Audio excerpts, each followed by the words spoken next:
Yesterday was May Day, the annual anniversary and celebration day for the working classes, the labour movement, the masses. They emerge from their hovels, from their deep, dark coal mines, from their soiled, dangerous factories, where they work 6.5 days a week for just a mere few dollars.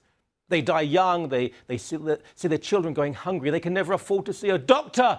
They're routinely humiliated by bosses who smoke cigars and then abuse young women workers. Every few months they are charged by Cossacks on large horses who slash down good, honest workers at random with their massive, razor-sharp, blood-soaked sabres. I'm sorry, I just can't take it anymore. No saber!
I'm sorry, I'm just getting a bit emotional. What? Oh, apparently that was a scene from Dr. Zhivago. Okay, all right. I've just been told that today the May Day March is actually composed of assorted lunatics and fanatics, of labour leaders earning $170,000 a year, of workers paid $75,000 a year with 5 weeks vacation, full benefits, free education, healthcare, short working hours and generous pensions. I didn't know. So, please spare me the propaganda and the saccharine nostalgia about working class angst and struggle, and certainly working class solidarity. I mean, unions and workers have long made sure that it's jobs for friends and family, and that new workers, especially immigrant workers, get a hard time of it. Look, the dynamic has simply changed. Yeah, of course, there's the issue of minimum wage, and there are still poor working conditions in some areas, but generally Canada, in 2014, is the best, safest, most prosperous place for a worker to be in human history. That is not hyperbole. Just think about it. The middle classes, though, people who earn a little bit more money, they pay enormously high levels of taxation and make sure that the very people who marched yesterday and every year in Canada can get the time off to do their thing and have a bit of a party. Like these losers from last year.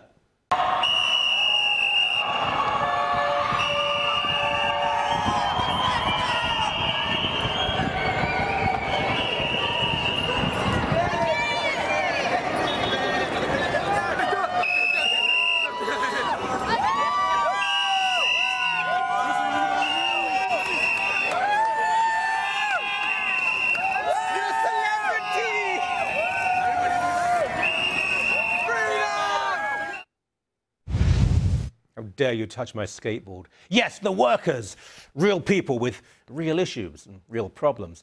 Then there is the right to strike, which I believe to be sacred and an essential aspect of a free society. But along with the right to strike is the responsibility not to strike if there is a reasonable and viable alternative. But do you seriously believe that public service workers paid by you and paid extremely well withdraw their labour in a moderate manner? I mean, do you really think that teachers are oppressed and exploited and go on strike because they care about the kids and their education, or because they want more money and maybe less work? Do you really believe that garbage workers should be paid so much when privatised alternatives do the job cheaper and more efficiently? Do you think that city employees work hard, that taxes are too low, that capitalism is failing and sadistic?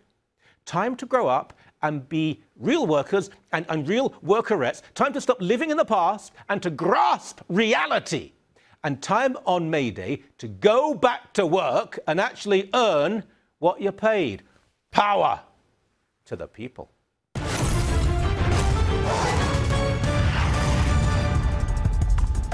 I care about Earth welcoming back the 6,000 suppressed inventions that render pipelines obsolete.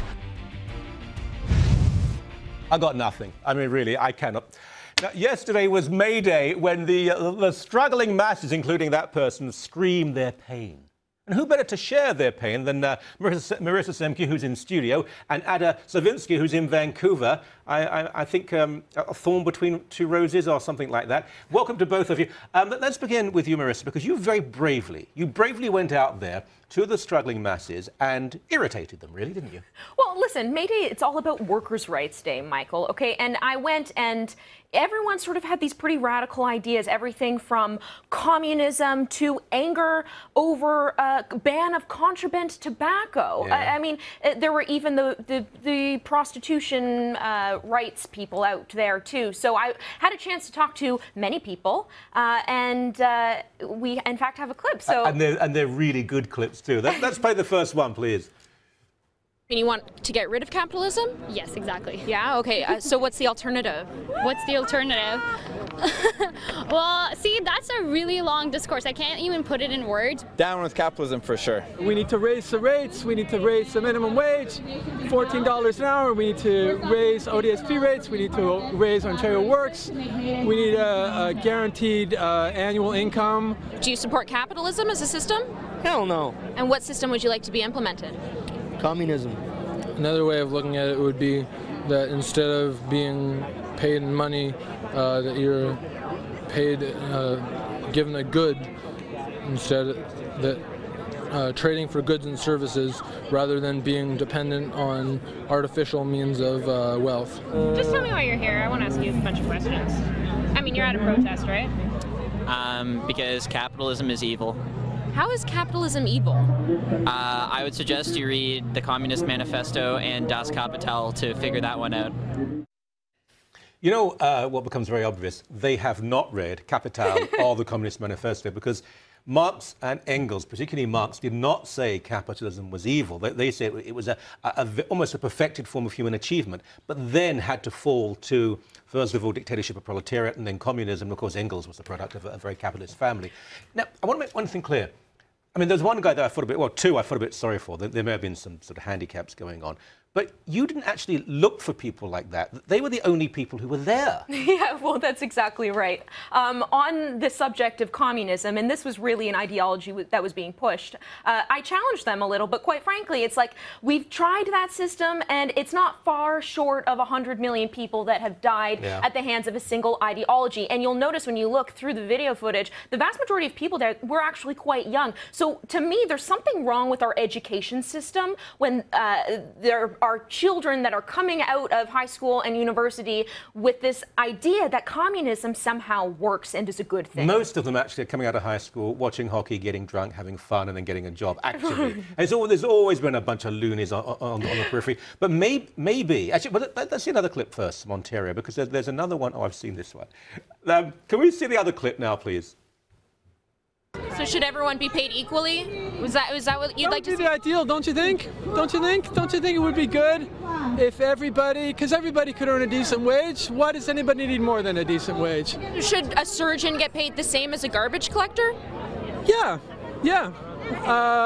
They're both doing jobs. If a surgeon, if it isn't enough for a surgeon to earn 5 times or 10 times or whatever he earns than a garbage collector, then what's he a surgeon for? I mean, if the reason to do things is because you want to achieve things, and to get a fair compensation. Once you've got a fair compensation and are achieving things, if you want more, you're greedy, and there's something wrong with you.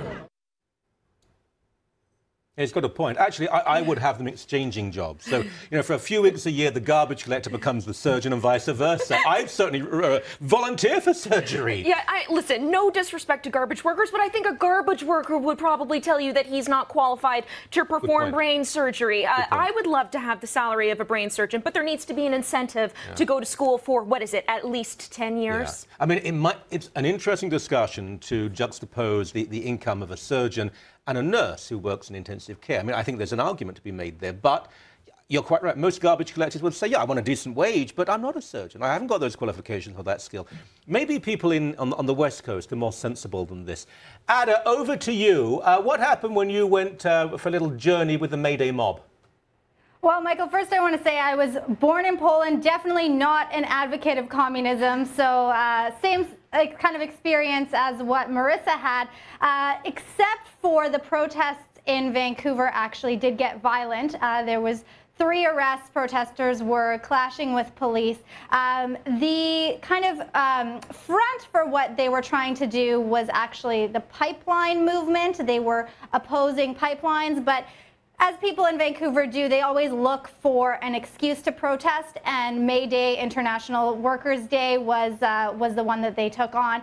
So they did make a little bit of a fuzzy link between International Workers' Day saying workers need clean water and therefore we are opposed to pipelines. Lots of different causes. Kind of, it became pipelines became the umbrella group under which all of these protesters and advocates gathered. We saw folks from Forest Ethics and various environmental organizations, now, Dogwood Initiative. I want to show a clip here because what I want to point out before we show it is that it's the use of children. And I've said this, whatever the cause, even the pro-life cause, I'm not comfortable with children being at an event where they can't fully understand and comprehend what is going on. So let's see this clip now, please. We are gathered here on unceded and occupied Coast Salish territories. And that is central to both the struggle against these pipelines and our relationship to work. And May Day is International Workers' Day, so we thought we would tie the two in with this demonstration. We're here because we're against not only the pipelines, but the environmental destructive agenda that the Harper government has put on our people. May Day is also a day to remember the people who fought before us and people who will fight after us. I brought my son here because he's a part of my struggle and he'll be a part of his own as well. You saw that there's a child there who's almost dressed as a mini demonstrator. I mean, we can't even show most of children on TV. We're not allowed to. That would be irresponsible. Well, it's against the law for us to show children on television. But these people, and so many of them, with all due respect, so many of them seem to be freakish. They're not ordinary working people. They're just strange, weird individuals. But they're taking their child there to be part of that? Well, and at least I have to give her credit. She put headphones on her child because this was a very loud demonstration, so at least the kids' ears were protected. But I can't imagine what that child was feeling. I was frightened when this whole masked black mob marched into the square. I cannot imagine what a child was going through. But I do want to tell you, that lady that you just showed with the child, she said, obviously today I'm not protesting, I'm not demonstrating along with the march that did get violent, and I'm assuming that's because she had her child. So Mother of the Year. There was a plan that this would get violent. Yeah. There would be confrontation with police. So, you know, sometimes there are protests that start off with peaceful intent and they do escalate to violence. This was actually an example of a protest that the plan was violence. You know, I have to make this comment. One of you Polish heritage, one Ukrainian. 2 countries that lived under communism for so long, so much slaughter.